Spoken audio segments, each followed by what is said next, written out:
Il y a une question de contenu et une question de communication politique, une question de style, si vous préférez. Alors, sur la question de contenu, je crois que les attentes des gens portent essentiellement sur la question sociale.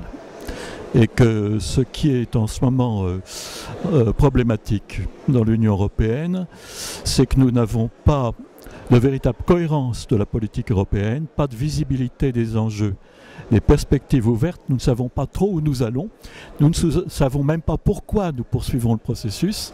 Donc, il faut donner cet objectif qui, à mon avis, ce qu'on pourrait appeler très vite l'Europe sociale. Ça me paraît être quelque chose de concret et cela voudrait dire un schéma bien différent des schémas nationaux. Cela devrait passer, à mon avis, par l'instauration de minima sociaux et environnementaux transnationaux. C'est-à-dire qui concernent une éducation de base, une santé de base au sens de l'accès aux soins, peut-être même le revenu de base dont je suis partisan, c'est-à-dire un revenu inconditionnel, évidemment imposé dans tout l'espace européen.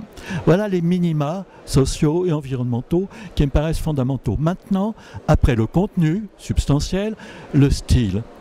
Voyez-vous, ce qui est à mon avis le plus critique aujourd'hui et ce qui fait problème par rapport à la légitimité du projet européen, c'est qu'on est trop resté au niveau des dirigeants dans le style diplomatique, tout va bien, nous nous entendons bien, on veut donner l'impression d'un vrai leadership franco-allemand. Ce n'est pas vrai.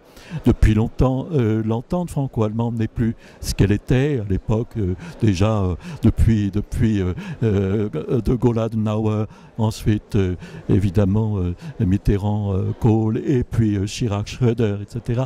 Et même Sarkozy et Merkel. Aujourd'hui, ce n'est plus le cas. Ce qui est important, étant donné l'amitié franco-allemande profonde, c'est de mettre en arène, jouer carte sur table, de montrer, de développer devant les citoyens, par exemple conférence de presse conjointe entre la chancelière et le président, ce qui ne va pas, quelles sont les divergences d'orientation sur la politique de l'Union européenne, en particulier la politique économique.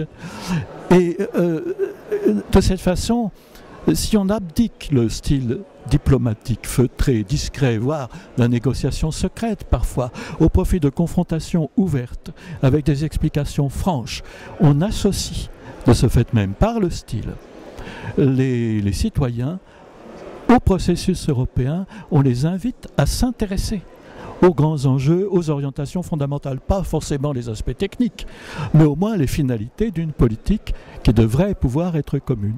Voilà, je pense, le style, le programme en quelque sorte, c'est un pas très important, le programme changement de style dans la communication politique.